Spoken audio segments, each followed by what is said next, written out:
The ghetto in Venice. We've left the boat behind and now heading once again for the ghetto area. There's Venice with the Grand Canal snaking through its centre. And that's where we find the Venice Ghetto. This is one of the major routes through Venice. All pedestrian, of course, and quite busy.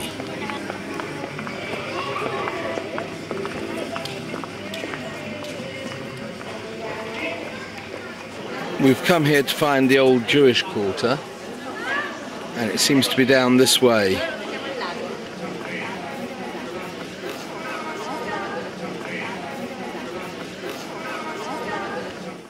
After walking through a number of streets, we get there. The sign says Ghetto Novissimo. The newest ghetto.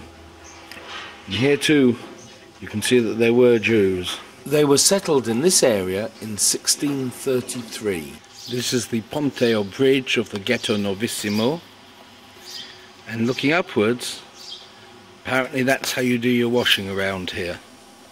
And now it's time to go over the bridge and through the tunnel that leads into the ghetto. If you look carefully, you can see where there were gates that would be locked at night. It seems that the very first wave of Jews came here in about 1509, and by 1516, when they were given permission to settle here, there were some 700. This, I believe, from the signs, is the new ghetto.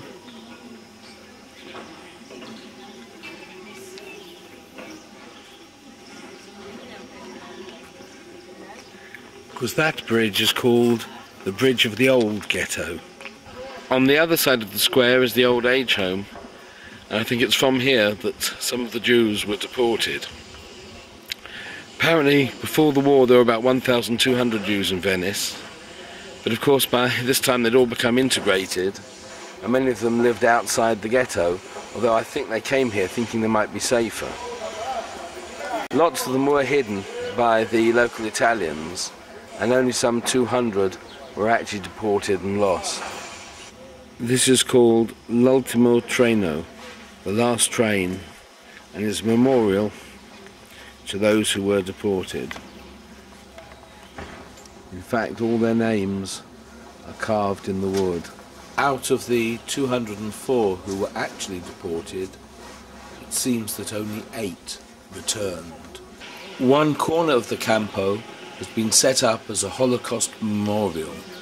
The first plaque shows deportation, the final solution, execution in the ghetto,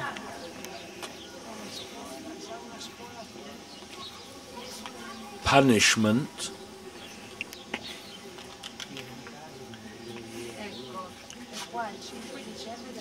Kristallnacht,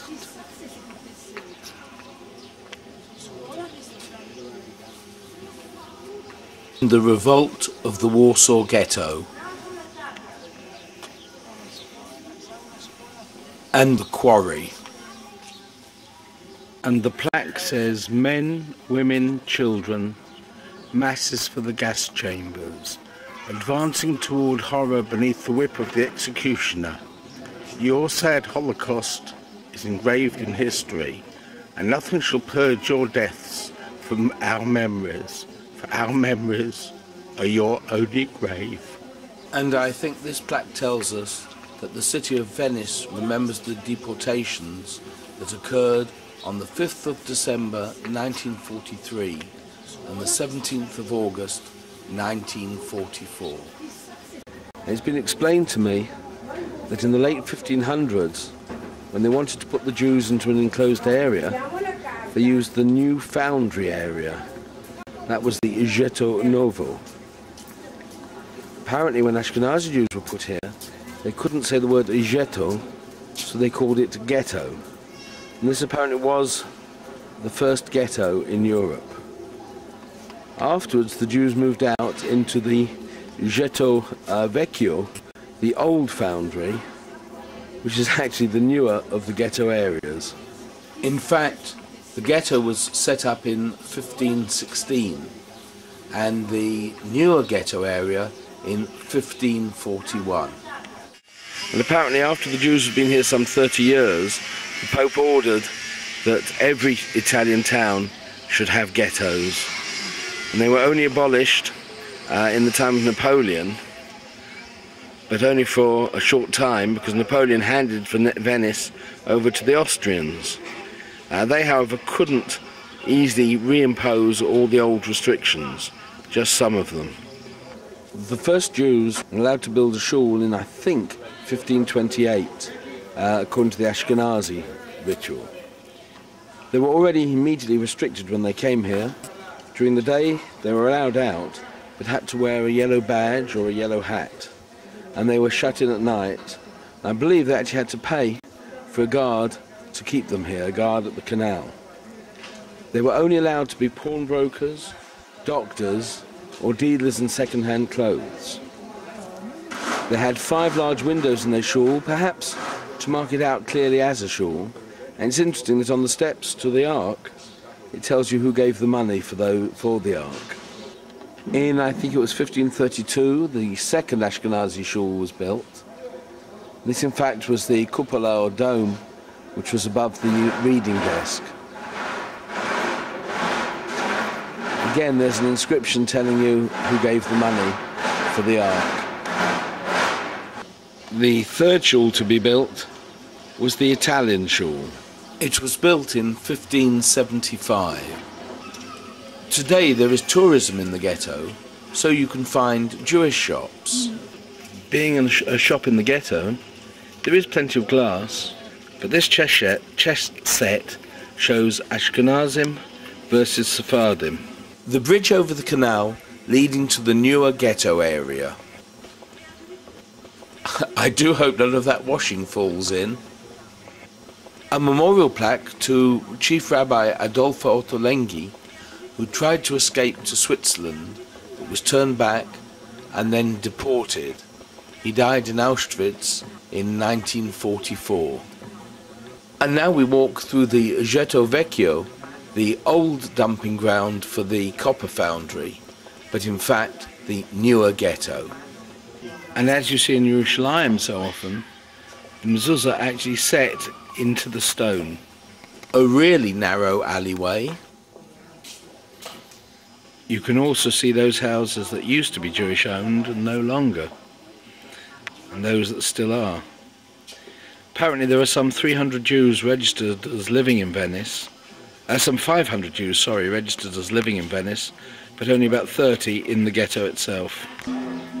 Now we've been told that there are only 4 or 5 families living in the actual ghetto, although they all come here because all the shuls are here, and the offices and so on.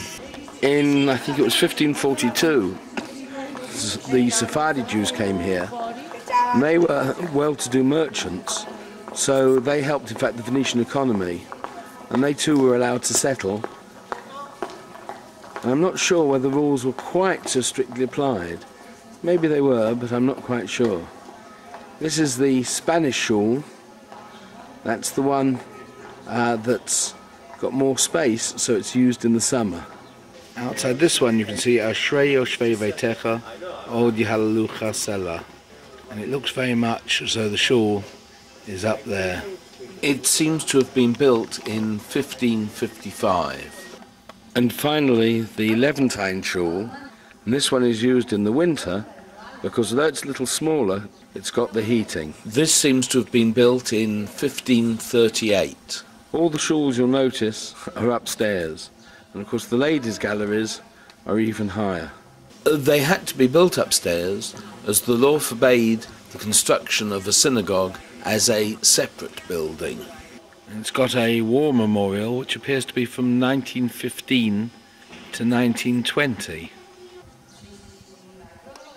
This then is the Ghetto Vecchio, or Ghetto Vecchio, the old ghetto, which of course is the slightly newer ghetto. There was very little room in the ghetto to expand, so buildings were made much taller than in the rest of Venice, some of them rising to 6 or 7 stories. I noticed that the way we entered the new ghetto before was by a low entrance like this. Very, very similar. And that same entrance from outside. And one more look at the Campo della Ghetto Nuovo, the original ghetto, the first in the world. This has been a Black Perth production.